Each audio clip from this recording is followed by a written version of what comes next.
Hai Champions, jumpa lagi dengan Mr. Kiki. Bagaimana kabarmu? Semoga kalian semua dalam keadaan tubuh yang sehat dan kuat, serta tetap semangat untuk belajar. Pada saat ini kita akan lanjutkan pelajaran tematik kita, yaitu muatan PPKN, Pendidikan Pancasila dan Kewarganegaraan, tema 5, subtema 3, dengan judul Persatuan dan Kesatuan dalam Kehidupan Sosial Budaya. Oke, apakah kalian sudah siap untuk belajar? Apabila sudah siap, yuk kita belajar. Persatuan dan kesatuan dalam kehidupan sosial budaya.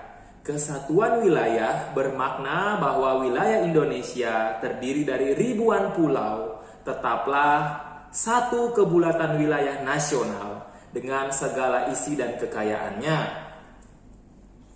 Kesatuan dalam bidang sosial bermakna bangsa Indonesia berusaha mencapai tingkat kemajuan masyarakat yang seimbang dan merata, yang selaras dengan kemajuan bangsa. Kemudian kesatuan dalam bidang budaya bermakna kekayaan budaya yang beragam menjadi modal bagi pengembangan budaya Indonesia yang hasilnya akan dinikmati oleh seluruh bangsa Indonesia.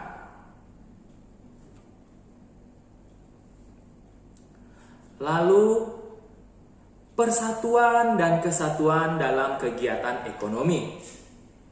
Wawasan Nusantara adalah cara pandang dan sikap bangsa Indonesia terhadap diri dan bentuk geografisnya. Contoh persatuan dan kesatuan dalam kegiatan ekonomi adalah pemenuhan kebutuhan pangan.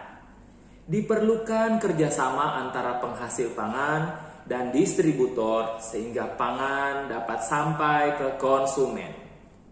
Jadi yang dimaksudkan di sini adalah ketika kita melakukan persatuan dan kesatuan dalam kegiatan ekonomi, jadi terdapat kerjasama antara produsen, penghasil pangan dalam hal ini misalnya nelayan ya. Nelayan menangkap ikan di laut ya. Jadi mereka dapat disebut sebagai produsen. Kemudian setelah mereka menangkap ikan, maka ikan akan diberikan ke tempat pelelangan ikan ya. Jadi di sini produsen dalam hal ini nelayan akan menjual hasil tangkapannya, ikan-ikan hasil tangkapannya kepada distributor ya, dalam hal ini orang-orang yang berjualan di tempat pelelangan ikan. Kemudian dari tempat pelelangan ikan atau dari distributor ini akan dikirim ikan-ikan tersebut ke pasar ikan. Di sini distributor juga ya, penjual ikan di pasar. Kemudian setelah dijual di pasar, maka ibu kita membeli ikan tersebut di pasar, lalu dimasak dan kemudian dikonsumsi oleh kita di rumah. Jadi ibu dan juga seluruh keluarga merupakan konsumen yang dapat merasakan atau menikmati ikan yang telah diolah tadi. Jadi itu adalah contoh persatuan dan kesatuan dalam kegiatan ekonomi antara produsen atau penghasil pangan yaitu nelayan, juga distributor dalam hal ini pedagang ikan ya di tempat pelelangan ikan yang membawa ikan-ikan tersebut sampai ke pasar ikan, di mana penjual ikan merupakan distributor dan akhirnya sampai di konsumen yaitu keluarga kita yang menikmati hasil olahan ikan yang telah dibeli tadi.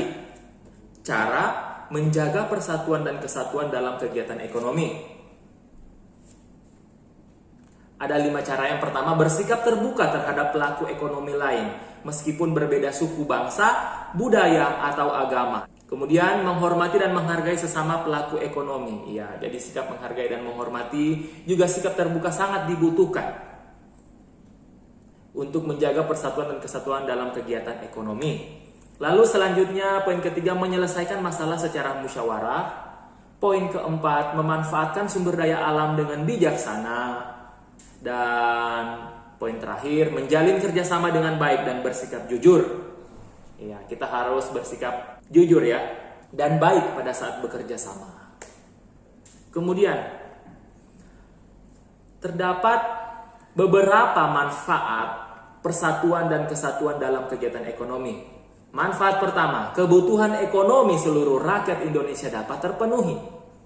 Kemudian yang kedua, pemerataan kesejahteraan dan kemakmuran rakyat Indonesia dapat tercapai.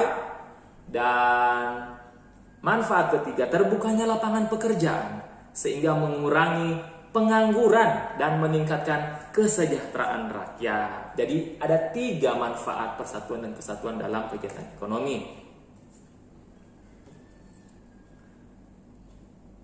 Selanjutnya, bahasa Indonesia sebagai bahasa persatuan. Indonesia terdiri dari berbagai macam pulau ya, sehingga memiliki berbagai macam atau banyak bahasa daerah di Indonesia. Sehingga diperlukan bahasa persatuan untuk menghindari miskomunikasi di antara masyarakat Indonesia yang berbeda-beda bahasanya. Maksudnya di sini kita sebagai bangsa Indonesia memerlukan bahasa persatuan, bahasa yang dipakai oleh seluruh rakyat Indonesia yang berbeda-beda suku bangsa itu dengan berbagai macam bahasanya, ya, sehingga tidak terjadi kesalahpahaman ketika berkomunikasi atau miskomunikasi. Bahasa Indonesia merupakan alat komunikasi yang mempersatukan seluruh bangsa Indonesia. Bahasa Indonesia digunakan sebagai bahasa resmi di sekolah dan di pemerintahan. Kemudian bahasa Indonesia akan memudahkan untuk berkomunikasi dengan teman-teman atau orang lain yang berbeda daerah dan suku dengan kita.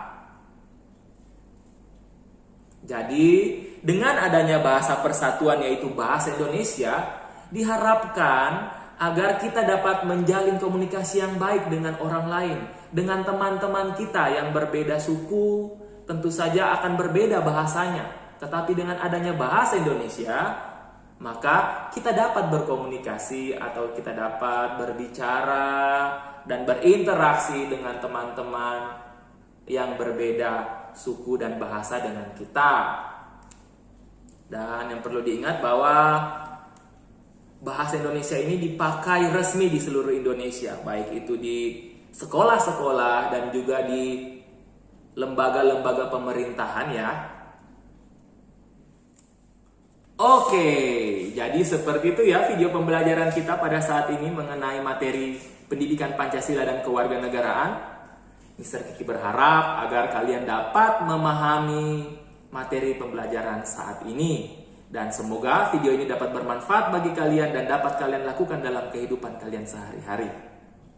Pesan Mr. Kiki agar kalian tetap menjaga kesehatan, tetap menjaga kebersihan diri dan kebersihan lingkungan di mana saja kalian tinggal, dan juga yang terutama tetap semangat untuk belajar. Sampai jumpa pada video-video pembelajaran selanjutnya. Thank you and God bless you. Bye.